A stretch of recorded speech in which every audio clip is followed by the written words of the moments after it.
Hello hi നമസ്തേ നമസ്കാരം. എല്ലാ പ്രായക്കാർക്കും ഒരുപോലെ ഇഷ്ടപ്പെടുന്ന ഒരു സ്നാക്കുമായിട്ടാണ് അമ്മ ഇന്ന് എത്തിയിട്ടുള്ളത്. അമ്മ ഉണ്ടാക്കുന്നതിൽ എൻ്റെ ഏറ്റവും ഫേവററ്റ് ആയ ഡിഷസിൽ ഒന്നാണ് ഇന്നത്തെ എപ്പിസോഡിൽ അമ്മ കാണിക്കുന്നത്, കട്ട്ലെറ്റ്സ്. അത് കേൾക്കുമ്പോൾ തന്നെ ശരിക്കും നല്ലൊരു മുര ഫീലിംഗ് ആണ് എല്ലാവർക്കും വരിക അല്ലേ. ഇത് തന്നെ പല വേരിയേഷനിലും രീതിയിലും ഒക്കെ തയ്യാറാക്കാറുണ്ടെങ്കിലും അമ്മയുടെ ഈ ഒരു സ്പെഷ്യൽ ചിക്കൻ കട്ട്ലെറ്റ് നിങ്ങളും തയ്യാറാക്കി നോക്കണം. വളരെ കുറച്ച് ഇൻഗ്രീഡിയൻസ് കൊണ്ട് മാത്രം തയ്യാറാക്കുന്ന ഒരു സ്പെഷ്യൽ ക്രിസ്പി കട്ട്ലെറ്റാണ് അമ്മയുടെ ഈ ഒരു സ്പെഷ്യൽ ചിക്കൻ കട്ട്ലെറ്റ്. കുട്ടികൾക്ക് ഇഷ്ടപ്പെടുന്ന രീതിയിൽ ഇതിനെ എങ്ങനെ വേണമെങ്കിലും മോഡിഫൈ ചെയ്യാമെന്നും അമ്മ കാണിച്ചു തരും. ചാനൽ സബ്സ്ക്രൈബ് ചെയ്ത് ബെല്ലൈക്കൺ കൂടി പ്രസ് ചെയ്യാൻ മറക്കരുത്. വീഡിയോസ് എല്ലാം കണ്ടതിന് ശേഷം റെസിപ്പി ട്രൈ ചെയ്ത് നോക്കി ഞങ്ങളെ ഫീഡ്ബാക്ക് കൂടി അറിയിക്കാൻ മറക്കരുത്. അപ്പോൾ അമ്മയുടെ സ്പെഷ്യൽ മുര ചിക്കൻ കട്ട്ലെറ്റ്സ് കണ്ടിട്ട് വരാം. നമ്മുടെ ചിക്കൻ കട്ട്ലറ്റ് തയ്യാറാക്കാനായിട്ട് ഞാനിവിടെ ഒരു 800 ഗ്രാം ബോൺലെസ് ചിക്കൻ എടുത്തിട്ടുണ്ട്. അത് ചെറിയ പീസാക്കി 1 ടീസ്പൂൺ കുരുമുളക് പൊടിയും 1 ടീസ്പൂൺ ഉപ്പും കൂടി ചേർത്ത് വേവിച്ച് നല്ലവണ്ണം തണുത്തതിന് ശേഷം മിക്സിയുടെ ഡ്രൈ ജാറിലിട്ട് ഒന്ന് കറക്കിയെടുത്തതാണ്. പിന്നെ ഒരു മീഡിയം സൈസിലുള്ള ഒരു 4 സബോള ഇതുപോലെ ചെറുതായിട്ട് അരിഞ്ഞു വെച്ചിട്ടുണ്ട്. ഒരു 3 പൊട്ടറ്റോ, അതും ഒരു മീഡിയം സൈസിലുള്ളത് നല്ലവണ്ണം വേവിച്ചതിന് ശേഷം തൊലിയൊക്കെ കളഞ്ഞ് ഉടച്ചെടുത്തിട്ടുള്ളതാണ്. ഒരു 5-6 തണ്ട് കറിവേപ്പില, അതും ഇതുപോലെ നൈസായിട്ട് അങ്ങ് അരിഞ്ഞെടുത്തിട്ടുണ്ട്. ഒരു 8 പച്ചമുളക് ചെറുതായിട്ട് ചോപ്പ് ചെയ്തെടുത്തിട്ടുണ്ട്. ഇഞ്ചി ഒരു വലിയ കഷ്ണം, അത് നല്ല ചെറുതായിട്ട് അങ്ങ് ചോപ്പ് ചെയ്തെടുത്തിട്ടുണ്ട്. 1 ടേബിൾ സ്പൂൺ കുരുമുളക് പൊടിച്ചത്, ഉപ്പ് ആവശ്യത്തിന് വേണം. ഒരു 2 കപ്പ് ബ്രെഡ് ക്രംസ്, ഞാൻ വീട്ടിൽ തന്നെ തയ്യാറാക്കിയെടുത്ത ബ്രെഡ് ക്രംസ് ആണിത്. ഇത് നമുക്ക് കട്ട്ലറ്റ് അതിലൊന്ന് റോൾ ചെയ്തെടുക്കാൻ വേണ്ടിയിട്ടാണ്. ഒരു 6 മുട്ടയുടെ വെള്ള, മുട്ടയുടെ മഞ്ഞ മാറ്റിയതിന് ശേഷം വെള്ള മാത്രം എടുത്ത് നല്ലവണ്ണം ബീറ്റ് ചെയ്തെടുത്ത് വെച്ചിരിക്കുന്നതാണ്. പിന്നെ ഇപ്പോൾ കുട്ടികൾക്കൊക്കെ നമുക്ക് കൊടുക്കാനായിട്ട് ഞാൻ ചീസ് സ്റ്റഫ് ചെയ്ത് കുറച്ച് കാണിക്കുന്നുണ്ട്. അതിന് വേണ്ടിയിട്ട് മോസറല്ല ചീസ് ഗ്രേറ്റ് ചെയ്തത് ഇത് ഇത്ര എടുത്ത് വെച്ചിട്ടുണ്ട്. കുട്ടികൾക്കൊക്കെ കൊടുക്കുമ്പോൾ ഈ കട്ട്ലറ്റിൽ ഈ മോസറല്ല ചീസ് സ്റ്റഫ് ചെയ്ത് ഫ്രൈ ചെയ്തെടുത്താൽ അത് അവർക്ക് വളരെയധികം ഇഷ്ടപ്പെടും. പിന്നെ വറുക്കാനായിട്ടുള്ള ഓയിൽ, ഇത്ര ഇൻഗ്രീഡിയൻസ് ആണ് നമുക്കിതിന് ആവശ്യമായിട്ടുള്ളത്. നമുക്ക് ഈ കട്ട്ലറ്റിൻ്റെ കൂടെ നല്ലൊരു ബെസ്റ്റ് കോമ്പിനേഷനാണ് സള്ളാസ്. ചിലയിടത്ത് ഇതിന് ചള്ളാസ് എന്ന് പറയും, ഞങ്ങളുടെ അവിടെയൊക്കെ സൈഡിൽ സള്ളാസ് എന്നാണ് പറയുന്നത്. ഒരു ഓണിയൻ സാലഡ് എന്ന് പറയാം വേണമെങ്കിൽ. പണ്ടൊക്കെ ഇത് ഇങ്ങനെയാണ്, ഈ ഒരു സള്ളാസിൻ്റെ കൂടെയാണ് നമ്മളിതൊക്കെ കഴിച്ചിരുന്നത്. സോസ് ഇഷ്ടമുള്ളവർക്ക് സോസിൻ്റെ കൂടെ കഴിക്കാം, പക്ഷെ ഞങ്ങൾക്കൊക്കെ ഈ ഒരു സള്ളാസ് കൂട്ടി കഴിക്കുന്നതാണ് ഇഷ്ടം. ഈ ഒരു സള്ളാസ് തയ്യാറാക്കാനായിട്ട് ഒരു സബോള ചെറുതായിട്ട് അരിഞ്ഞു വെച്ചിട്ടുണ്ട്. ഒരു 3 പച്ചമുളക് ചെറുതായിട്ട് അരിഞ്ഞെടുത്തിട്ടുണ്ട്. 1 ടേബിൾ സ്പൂൺ വിനാഗിരി, പിന്നെ ആവശ്യത്തിനുള്ള ഉപ്പ്, 1 ടേബിൾ സ്പൂൺ വെളിച്ചെണ്ണ. ഇത്ര ഇൻഗ്രീഡിയൻസ് ആണ് ഈ സള്ളാസിന് ആവശ്യമുള്ളത്. ഒരു ബൗളിലേക്ക് ഈ അരിഞ്ഞു വെച്ചിരിക്കുന്ന ഉള്ളി അങ്ങ് ചേർത്ത് കൊടുക്കാം. പച്ചമുളക് അരിഞ്ഞത് കൂടി ചേർത്ത് കൊടുക്കാം. ആവശ്യത്തിനുള്ള ഉപ്പ് ചേർത്ത് കൊടുക്കാം. നമ്മുടെ ആ വിനാഗിരി ഇതിലേക്ക് ചേർത്ത് കൊടുക്കാം. ആ വെളിച്ചെണ്ണയും കൂടി ഇതിലേക്ക് അങ്ങ് ചേർത്ത് കൊടുക്കാം. ഇത് കൈകൊണ്ട് നന്നായിട്ടങ്ങ് മിക്സ് ആക്കി എടുക്കാം. അപ്പോൾ ഇതിന് നല്ലൊരു പുളിയും എരിവും എല്ലാം കൂടെ വരുമ്പം, നല്ല വെളിച്ചെണ്ണയുടെ ഒരു സ്വാദും എല്ലാം കൂടെ വരുമ്പം നല്ലൊരു സ്വാദാണ് ഈ സല്ലാസിന്. അപ്പോൾ നിങ്ങൾ കട്ട്ലറ്റിൻ്റെ കൂടെ ഈ സല്ലാസ് കൂടി തയ്യാറാക്കി നോക്കണം. സോസിനെക്കാട്ടിലും നല്ലൊരു കോമ്പിനേഷനാണ് ഇതെന്ന് എനിക്ക് തോന്നുന്നു. ഇനി നമുക്കിതങ്ങ് മാറ്റി വെക്കാം. ഇനി നമ്മളിത് കഴിക്കാറാവുമ്പോഴത്തേക്ക് അതിനകത്ത് ഊറി വരുന്ന ആ വെള്ളമൊക്കെ വേണമെങ്കിൽ അങ്ങ് ഊറ്റി കളഞ്ഞിട്ട് നമുക്കിത് ഉപയോഗിക്കാം. ഇനി ഈ കട്ട്ലറ്റ് തയ്യാറാക്കാനായിട്ട് സ്റ്റൗവിലേക്ക് ഒരു പാൻ ഞാൻ വെച്ചു. അതിലേക്ക് ഒരു 2 ടേബിൾ സ്പൂൺ ഓയിലൊന്ന് ചേർത്ത് കൊടുക്കാം. ഇനി അതിലേക്ക് ആ ഇഞ്ചി അരിഞ്ഞതും പച്ചമുളക് അരിഞ്ഞതും കറിവേപ്പില അരിഞ്ഞതും കൂടെ അങ്ങ് ചേർത്ത് കൊടുക്കാം. കറിവേപ്പിലയൊക്കെ ഇതുപോലെ വളരെ ചെറുതായിട്ട് തന്നെ അങ്ങ് അരിഞ്ഞെടുക്കണം കേട്ടോ. നന്നായിട്ടൊന്ന് മൂപ്പിച്ചെടുക്കണം. കറിവേപ്പില അത്യാവശ്യം വേണം താനും ഈ ഒരു കട്ട്ലറ്റിന്. ഞാൻ ഈ ചിക്കൻ കട്ട്ലറ്റ്സ് തയ്യാറാക്കുമ്പോൾ അതിനകത്ത് ഗരം മസാലയും വെളുത്തുള്ളി മഞ്ഞൾപ്പൊടി ഇങ്ങനത്തെ സംഭവങ്ങളൊന്നും ചേർക്കാറില്ല. ഇതുപോലെയാണ് ചിക്കൻ കട്ട്ലറ്റ്സ് തയ്യാറാക്കുമ്പോൾ ചെയ്യുന്നത്. ഇപ്പം ബീഫിലോ മട്ടണിലോ ഫിഷിലൊക്കെ ചെയ്യുമ്പോൾ കുറച്ചും കൂടെ റെസിപ്പിയിൽ വ്യത്യാസമുണ്ട്. അതൊക്കെ ഞാൻ പുറമേ ഷെയർ ചെയ്യാം. നന്നായിട്ടങ്ങ് ഇളക്കി കൊടുക്കുക. ഇപ്പോൾ കറിവേപ്പിലയും ഇഞ്ചിയും പച്ചമുളകും ഒക്കെ നന്നായിട്ടൊന്ന് വാടി വന്നിട്ടുണ്ട്. ഇനി അതിലേക്ക് ആ ഉള്ളി അരിഞ്ഞ് വെച്ചിരിക്കുന്ന കൂടി അങ്ങ് ചേർത്ത് കൊടുക്കാം. നന്നായിട്ടങ്ങ് ഇളക്കി കൊടുക്കണം. കുറച്ച് ഉപ്പ് കൂടി നമുക്ക് ഈ ഒരു സമയത്ത് ചേർത്ത് കൊടുക്കാം. ചിക്കനിനെ വേവിച്ചപ്പോൾ നമ്മൾ കുറച്ച് ഉപ്പ് ചേർത്തിട്ടുണ്ട് കേട്ടോ, അതനുസരിച്ചിട്ട് വേണം നമ്മൾ ചേർത്ത് കൊടുക്കാനായിട്ട്. ഉള്ളിയും ഒന്ന് നന്നായിട്ടങ്ങ് വാടി വരണം. ഒരു 4-5 മിനിറ്റ് എടുക്കും കേട്ടോ ഇത്ര ഉള്ളിയൊക്കെ ഒന്ന് വാടി വരണമെങ്കിൽ. ഇപ്പോൾ ഉള്ളിയൊക്കെ നന്നായിട്ടങ്ങ് വഴഞ്ഞ് വന്നിട്ടുണ്ട്. നമുക്കിനി ചിക്കനെ ഷ്രെഡ് ചെയ്ത് വെച്ചിരിക്കുന്നത് ഇതിലേക്ക് അങ്ങ് ചേർത്ത് കൊടുക്കാം. അപ്പോൾ എനിക്കിപ്പോൾ കൊച്ചുമക്കളൊക്കെ കൂടെ ഉള്ളതുകൊണ്ടാണ് ഞാൻ ഇത്രയും ഒരു ക്വാണ്ടിറ്റിയിൽ ഇത് ചെയ്യുന്നത്. ഒരു 800 ഗ്രാം ചിക്കൻ എടുത്തിരിക്കുന്നത്. അപ്പോൾ നിങ്ങൾക്ക് അതനുസരിച്ചിട്ടുള്ള ക്വാണ്ടിറ്റിയിൽ ചെയ്ത് നോക്കാം. ഒരു 400 ഗ്രാമിലോ ഒരു 500 ഗ്രാമിലൊക്കെ ചെയ്താലും മതിയാകും. ശരിക്കും കുട്ടികൾക്ക് ഭയങ്കര ഇഷ്ടമാണ് ഈ ഒരു കട്ട്ലറ്റ്സ്, ഈ ചീസ് സ്റ്റഫ് ചെയ്തത്. അവർക്ക് ആ ഒരു കട്ട്ലറ്റാണ് കൂടുതൽ ഇഷ്ടം. അപ്പം നമ്മൾ ഇതുപോലെ കൂടുതൽ ക്വാണ്ടിറ്റിയിൽ ചെയ്യുകയാണെങ്കിൽ നമ്മൾ ബ്രെഡ് ക്രംസിലൊക്കെ റോൾ ചെയ്തതിന് ശേഷം നല്ല എയർ ടൈറ്റ് ആയിട്ടുള്ള കണ്ടെയ്നറിൽ ഈ കട്ട്ലറ്റ്സ് ഫ്രീസറിൽ സൂക്ഷിക്കാവുന്നതാണ്. 1 മാസം വരെയൊക്കെ അതൊട്ടും കേടുകൂടാതിരിക്കും. നമ്മൾ ഫ്രൈ ചെയ്യുന്നതിന് ഒരു 2 മണിക്കൂർ മുമ്പ് ഫ്രീസറിൽ നിന്ന് എടുത്ത് പുറത്ത് വെച്ച് ഐസൊക്കെ നല്ലവണ്ണം മാറിയതിന് ശേഷം എണ്ണയിൽ നമുക്ക് ഫ്രൈ ചെയ്ത് ഫ്രഷായിട്ട് ഉപയോഗിക്കാം. ഇനി നന്നായിട്ടങ്ങ് ഇളക്കി കൊടുക്കുക. നാട്ടിലായതുകൊണ്ട് ഞാൻ പറഞ്ഞല്ലോ, ഇൻഡക്ഷൻ കുക്കറിലാണ് ഞാൻ എപ്പോഴും നാട്ടിൽ വന്നാൽ ചെയ്യുന്നത്, ലൈറ്റിൻ്റെയൊക്കെ പ്രശ്നമുള്ളതുകൊണ്ട്. ഇനി അതിലേക്ക് കുരുമുളക് പൊടി 1 ടേബിൾ സ്പൂൺ എടുത്ത് വെച്ചിരിക്കുന്നതോടെ നമുക്ക് ചേർത്ത് കൊടുക്കാം. ഈ ഇൻഡക്ഷൻ കുക്കർ എന്ന് പറയുമ്പോൾ നിങ്ങൾക്ക് അറിയാമല്ലോ, അത്ര യൂസർ ഫ്രണ്ട്ലി അല്ല. എല്ലാ പാത്രങ്ങളൊന്നും ഇതിൽ നമുക്ക് ഉപയോഗിക്കാൻ പറ്റില്ല.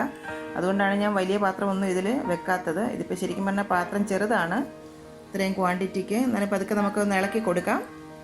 അതിൽ വെള്ളമയമൊക്കെ ഉണ്ടെങ്കിൽ നന്നായിട്ടൊന്ന് വറ്റുന്നേരം വരെ ഒന്ന് ഇളക്കി കൊടുക്കണം. ഇപ്പോൾ ഒന്ന് ഡ്രൈ ആയി വന്നിട്ടുണ്ട്. നമുക്കിനി ഇതിലേക്ക് ആ പൊട്ടറ്റോ വേവിച്ച് വെച്ചിരിക്കുന്ന കൂടി അങ്ങ് ചേർത്ത് കൊടുക്കാം. നന്നായിട്ട് ആ തവി കൊണ്ടങ്ങ് മിക്സാക്കി എടുക്കണം. ആ ഉരുളക്കിഴങ്ങിലെ കട്ട എല്ലാം ഉടച്ച് നന്നായിട്ട് മിക്സാക്കാം. ഇപ്പോൾ നന്നായിട്ട് അത് മിക്സ് ആയിട്ടുണ്ട്. ഉപ്പൊക്കെ നമുക്ക് ഈ സമയത്തൊന്ന് ചെക്ക് ചെയ്ത് നോക്കാം. നമ്മൾ പൊട്ടറ്റോയും കൂടി ഇപ്പോൾ ഇതിൽ ചേർത്തല്ലോ. ഇനി നമുക്കിതൊന്ന് ചൂടാറാനായിട്ട് വെക്കാം. ഇതുപോലെ ഒരു ബൗളിലേക്ക് ഈ കൂട്ടങ്ങ് ചേർത്ത് കൊടുക്കാം. ഈ ചിക്കൻ്റെ കൂട്ടൊക്കെ ഒന്ന് തണുത്ത് വരട്ടെ. അപ്പോൾ ഈ ചിക്കൻ്റെ കൂട്ടൊക്കെ നന്നായിട്ട് തണുത്ത് വന്നിട്ടുണ്ട്. ഇനി നമുക്കിത് കൈ കൊണ്ട് നന്നായിട്ടൊന്ന് മിക്സാക്കി എടുക്കണം. നന്നായിട്ടൊന്ന് കുഴച്ചെടുക്കുക തന്നെ ചെയ്യണം. കിഴങ്ങൊക്കെ കട്ടയായിട്ട് കിടപ്പുണ്ടെങ്കിൽ അത് കൈ കൊണ്ട് നല്ലവണ്ണം ഒന്ന് ഉടച്ചു കൊടുക്കണം. ഈ ഒരു സമയത്ത് നമുക്ക് ഒന്നുകൂടി ആ ഉപ്പൊക്കെ ഒന്ന് ചെക്ക് ചെയ്ത് നോക്കണം. ഉപ്പ് കുറവാണെങ്കിൽ ചേർത്ത് കൊടുക്കണം. ഇതിപ്പോൾ കറക്റ്റാണ് ഉപ്പൊക്കെ. ഇനി നമുക്കിതൊന്ന് ഉരുട്ടി നല്ല ഷേപ്പ് ചെയ്തെടുക്കാം. ചിക്കൻ കട്ട്ലറ്റ്സും നോൺ വെജ് കട്ട്ലറ്റ്സും ഒക്കെ ഉണ്ടാക്കുമ്പോൾ സാധാരണയായിട്ട് ഞാൻ എപ്പോഴും ഓവൽ ഷേപ്പിലാണ് തയ്യാറാക്കാറുള്ളത്. കണ്ടില്ലേ, ഇതുപോലെ കയ്യിലേക്ക് ആ കൂട്ടൊന്ന് എടുത്ത് വെച്ചതിന് ശേഷം ഒന്ന് പ്രസ് ചെയ്ത് കൊടുത്ത് ഇതുപോലെ ഒരു ഓവൽ ഷേപ്പ് ആക്കി എടുക്കണം. നിങ്ങൾക്ക് നിങ്ങളുടെ കയ്യിൽ കട്ട്ലറ്റിൻ്റെ ഷേപ്പർ ഉണ്ടെന്നുണ്ടെങ്കിൽ അങ്ങനെ ചെയ്യാം. അതിനകത്ത് വെച്ച് അതാകുമ്പോൾ കുറച്ചും കൂടെ എളുപ്പമാണ്. ഞാനെപ്പോഴും ഇങ്ങനെ കയ്യിൽ തന്നെ വെച്ചാണ് ചെയ്യാറുള്ളത്. ഇതുപോലെ എല്ലാ കട്ട്ലറ്റ്സും നമുക്ക് ഷേപ്പ് ചെയ്തെടുക്കാം. ഇപ്പോൾ കണ്ടില്ലേ, എല്ലാ കട്ട്ലറ്റ്സും ഞാൻ ഇതുപോലെ ഷേപ്പ് ചെയ്തെടുത്തിട്ടുണ്ട്. ബാക്കി കുറച്ച് കുട്ടികൾക്ക് ഇഷ്ടപ്പെടുന്ന രീതിയിൽ നമുക്ക് തയ്യാറാക്കിയെടുക്കാം. ഞാൻ പറഞ്ഞല്ലോ, ചീസ് സ്റ്റഫ് ചെയ്ത് കുറച്ച് ചീസ് ഇതിലേക്ക് സ്റ്റഫ് ചെയ്തിട്ട് നമുക്ക് ഷേപ്പ് ചെയ്തെടുക്കാം. ഇതുപോലെ ഈ ഒരു കൂട്ട് കയ്യിലേക്ക് വെച്ചതിന് ശേഷം അതിലേക്കൊരു കുഴി ഒന്നുണ്ടാക്കി കൊടുക്കുക. അതിലേക്ക് കുറച്ച് കൂടുതൽ ക്വാണ്ടിറ്റി വേണ്ട, കുറച്ച് ചീസ് അതിലേക്കൊന്ന് ഫില്ല് ചെയ്ത ശേഷം ഇതുപോലെ അങ്ങ് ക്ലോസ് ചെയ്തെടുക്കണം. വീണ്ടും നമുക്കിതുപോലെ അങ്ങ് ഓവൽ ഷേപ്പിലാക്കി എടുക്കാം. കണ്ടില്ലേ, ഇതുപോലെ ഷേപ്പ് ചെയ്തെടുക്കുക. ബാക്കി ആ ചിക്കൻ്റെ കൂട്ടും ഇതുപോലെ അങ്ങ് ഷേപ്പ് ചെയ്ത് നമുക്ക് എടുക്കാം. എൻ്റെ കൊച്ചുമക്കൾക്കാണെങ്കിൽ ഇതുപോലെ ചീസ് സ്റ്റഫ് ചെയ്ത കട്ട്ലറ്റ്സാണ് ഇഷ്ടം. അതുകൊണ്ടാണ് ഞാൻ കുറച്ചിങ്ങനെ കാണിക്കുന്നത്. കുട്ടികൾക്ക് ഇത് തീർച്ചയായിട്ടും ഇഷ്ടപ്പെടും. കണ്ടില്ലേ, ഇപ്പോൾ എല്ലാം നമ്മൾ ഷേപ്പ് ചെയ്തെടുത്തിട്ടുണ്ട്. മൊത്തത്തിലെല്ലാം കൂടി ഒരു 32 കട്ട്ലറ്റ്സ് റെഡി ആയിട്ടുണ്ട് കേട്ടോ. വളരെ ചെറുതായിട്ടല്ല, ഞാൻ കുറച്ചൊരു മീഡിയം സൈസിലാണ് കട്ട്ലറ്റ്സ് തയ്യാറാക്കിയിരിക്കുന്നത്. ഇനി നമുക്കിതൊന്ന് കോട്ട് ചെയ്തെടുക്കണം. മുട്ടയുടെ വെള്ളയിലേക്കൊന്ന് ഡിപ്പ് ചെയ്തെടുക്കാം. എല്ലാ ഭാഗത്തേക്കും ഡിപ്പാക്കണം. അതിനുശേഷം ആ ബ്രെഡ് ക്രംസിൽ ഒന്ന് റോൾ ചെയ്തെടുക്കണം. റൊട്ടിപ്പൊടിയൊക്കെ കട്ട്ലറ്റിൻ്റെ എല്ലാ ഭാഗത്തേക്കും പിടിക്കുന്നത് പോലെ റോൾ ചെയ്തെടുക്കണം. റോൾ ചെയ്യാൻ എപ്പോഴും ലെഫ്റ്റ് ഹാൻഡ് യൂസ് ചെയ്യുന്നതായിരിക്കും നല്ലത് കേട്ടോ. റൈറ്റ് ഹാൻഡ് കൊണ്ട് ഡിപ്പ് ചെയ്ത് എടുക്കണം. അല്ലെങ്കിൽ പറ്റുന്ന എന്താണെന്ന് വെച്ച് കഴിഞ്ഞാൽ ആ മുട്ടയുടെ വെള്ളം നമ്മുടെ കയ്യിലുള്ളത് കൊണ്ട് ബ്രെഡ് ക്രംസിലേക്ക് മുക്കുമ്പം അതെല്ലാം അങ്ങ് ആകെ സോഗിയായിട്ട് മാറും. അപ്പോൾ നമ്മൾ 2 കൈ ഉപയോഗിച്ച് ചെയ്യുന്നത് തന്നെയാണ് എപ്പോഴും കട്ട്ലറ്റ് ഇതുപോലെ കോട്ട് ചെയ്യാനായിട്ട് നല്ലത്. കണ്ടില്ലേ, ഇതുപോലെ ആ റൊട്ടിപ്പൊടി എല്ലാ ഭാഗത്തേക്കും അങ്ങ് കോട്ടായെന്ന് ഉറപ്പ് വരുത്തണം. ഇതുപോലെ എല്ലാ കട്ട്ലറ്റ്സും നമുക്കങ്ങ് റോൾ ചെയ്തെടുക്കാം. എല്ലാ കട്ട്ലറ്റ്സും റെഡി ആയിട്ടുണ്ട്. ഇനി നമുക്കിതൊന്ന് എണ്ണയിൽ ഫ്രൈ ചെയ്തെടുക്കണം. ഒരു പാൻ ഞാൻ സ്റ്റൗവിൽ വെച്ചു. അതിൽ കട്ട്ലറ്റ്സ് മുങ്ങിക്കിടക്കാനുള്ള എണ്ണ നമുക്ക് ചേർത്ത് കൊടുക്കാം. കട്ട്ലറ്റ്സ് ഒക്കെ എപ്പോഴും ഡീപ് ഫ്രൈ ചെയ്തെടുക്കുന്നതാണ് നല്ലത് കേട്ടോ. ഷാലോ ഫ്രൈ ഒക്കെ ചെയ്ത് കഴിഞ്ഞാൽ പെട്ടെന്ന് കട്ട്ലറ്റ്സിൽ എണ്ണ കുടിക്കും. അതുകൊണ്ട് എപ്പോഴും ഡീപ് ഫ്രൈ ചെയ്ത് തന്നെ എടുക്കുന്നതാണ് നല്ലത്. ഇരുമ്പ് ചട്ടിയൊക്കെ ആണെന്നുണ്ടെങ്കിൽ കുറച്ചും കൂടെ നല്ലതാണ്.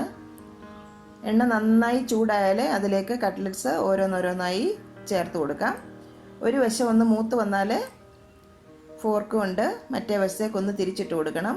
ഫ്ലെയിം എപ്പോഴും മീഡിയത്തിലേക്ക് തന്നെ വെക്കണം. തീ കൂടി കഴിഞ്ഞാൽ കരിഞ്ഞു പോകും, കുറഞ്ഞിരുന്നാൽ എണ്ണ കുടിക്കുകയും ചെയ്യും. പൊട്ടിയൊന്നും പോകാതെ വളരെ സൂക്ഷിച്ച് തന്നെ തിരിച്ചിടണം. ഈ ഒരു ബാച്ച് റെഡി ആയിട്ടുണ്ട്. നമുക്കിതൊരു സ്ട്രെയിനറിലേക്ക് അങ്ങ് കോരിയെടുക്കാം.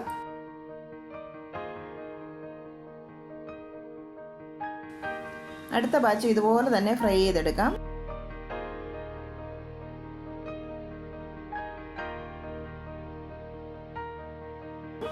തിരിച്ചു മറിച്ചുമിട്ട് ഒരു ഗോൾഡൻ ബ്രൗൺ കളർ ആകുമ്പോൾ നമുക്കിതങ്ങ് കോരി മാറ്റാം. ഇപ്പം എല്ലാ കട്ട്ലറ്റ്സും നമ്മൾ ഫ്രൈ ചെയ്തെടുത്തിട്ടുണ്ട്. ഇനി നമുക്കിത് നല്ല ചൂടോട് കൂടി തന്നെ നമ്മുടെ സർലാസിൻ്റെ കൂടെ സെർവ് ചെയ്യാവുന്നതാണ്. ഇപ്പം നമ്മൾ ആ നോർമലായിട്ട് ഉണ്ടാക്കിയ ചീസ് ഇല്ലാത്ത കട്ട്ലറ്റ് ഉണ്ടല്ലോ, അത് ഞാനൊന്ന് മുറിച്ച് കാണിച്ചു തരാം. കണ്ടില്ലേ, നല്ല ക്രിസ്പിയാണ് പുറമൊക്കെ. ഇനി ചീസ് സ്റ്റഫ് ചെയ്ത കട്ട്ലറ്റും കൂടെ നമുക്കൊന്ന് മുറിക്കാം. കണ്ടില്ലേ, ചീസൊക്കെ നല്ല ഊസ് ചെയ്ത് വരുന്നുണ്ട്. നല്ല ചൂടോട് കൂടി തന്നെ മുറിച്ചാലേ നല്ലതായിട്ട് ഊസ് ചെയ്ത് വരും. ഇത് കുറച്ചിപ്പോൾ തണുത്തിട്ടുണ്ട്. ഇത് കുട്ടികൾക്ക് കുറച്ചും കൂടി ഇഷ്ടമാകും. കുട്ടികൾക്കൊക്കെ ആകുമ്പം സോസിൻ്റെ കൂടെ തന്നെ സെർവ് ചെയ്യുന്നതായിരിക്കും നല്ലത്. അവർക്കതായിരിക്കും കുറച്ചും കൂടി ഇഷ്ടം. പക്ഷെ മുതിർന്നവരൊക്കെ ആണെങ്കിൽ ഇതുപോലെ ഈ സല്ലാസ് കൂടി ഇതിൻ്റെ കൂടെ ഒന്ന് തയ്യാറാക്കി നോക്കണം. ശരിക്കും സോസിനെക്കാട്ടിലും ബെസ്റ്റ് കോമ്പിനേഷനാണ് ഈ ഒരു സല്ലാസ്. ഇതിൻ്റെ കൂടെ നല്ലൊരു സ്വാദാണ് ഇതിന്. ഞാൻ ഏതായാലും ഒരു കട്ട്ലറ്റ് ഇതുപോലെ ഒന്ന് കഴിച്ചു നോക്കട്ടെ. ചൂടോട് കൂടി തന്നെ ഒരു സ്പൂൺ ആ സല്ലാസും കൂടി അതിൻ്റെ പുറത്തേക്ക് അങ്ങ് ചേർത്ത് കൊടുക്കാം. നല്ല സ്വാദുണ്ട് കേട്ടോ, അടിപൊളിയാണ്. ശരിക്കും പറഞ്ഞാൽ ഗരം മസാലയോ ഇങ്ങനത്തെ സംഭവങ്ങളൊന്നും ചേർത്തിട്ടില്ല, പക്ഷേ നല്ല സ്വാദാണ് ഈ ചിക്കൻ കട്ട്ലറ്റിന്. പ്രത്യേകിച്ച് ഈ ഒരു സല്ലാസിൻ്റെ ഒരു കോമ്പിനേഷൻ വരുമ്പം നല്ലൊരു ഫ്ലേവറാണ്. വിനാഗിരിയുടെ ഒരു പുളിയും ആ പച്ചമുളകിൻ്റെ എരിവും ആ വെളിച്ചെണ്ണയുടെ ആ ഒരു സ്വാദും എല്ലാം കൂടെ വരുമ്പോഴത്തേക്ക് നല്ല സ്വാദാണ്. അടിപൊളിയായിട്ടുണ്ട്, വളരെ നന്നായിട്ടുണ്ട്. നിങ്ങൾ തീർച്ചയായിട്ടും ഇത് ഒന്ന് ട്രൈ ചെയ്ത് നോക്കണം. ഞാൻ പറഞ്ഞാൽ ഈ ഒരു ഒണിയൻ സാലഡ് തന്നെയാണ് ഇതിൻ്റെ ഒരു അടിപൊളി കോമ്പിനേഷൻ. എന്തായാലും ഈ ഒരു കട്ട്ലറ്റും ഈ ഒരു സല്ലാസും നിങ്ങൾ വീട്ടിൽ ട്രൈ ചെയ്ത് നോക്കുക. നിങ്ങളുടെ അഭിപ്രായങ്ങളൊക്കെ ഒന്ന് തീർച്ചയായിട്ടും കമൻറ്റ് സെക്ഷനിൽ കൂടി ഞങ്ങളെ അറിയിക്കുക.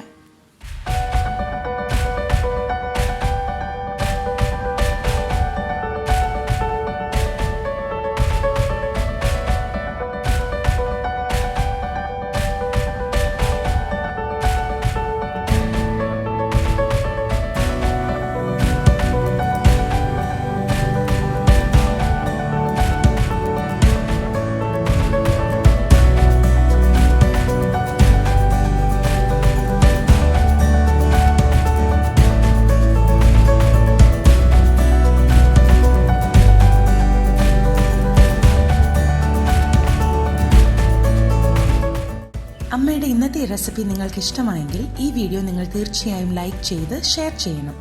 ഒപ്പം തന്നെ കറി വിത്ത് അമ്മ സബ്സ്ക്രൈബ് ചെയ്യാനും ബെൽ ഐക്കൺ ക്ലിക്ക് ചെയ്യാനും മറക്കരുത്. പെട്ടെന്ന് തന്നെ ഞാനും അമ്മയും മറ്റൊരു റെസിപ്പിയുമായി എത്തും. അതുവരേക്കും നന്ദി, ഗുഡ് ബൈ.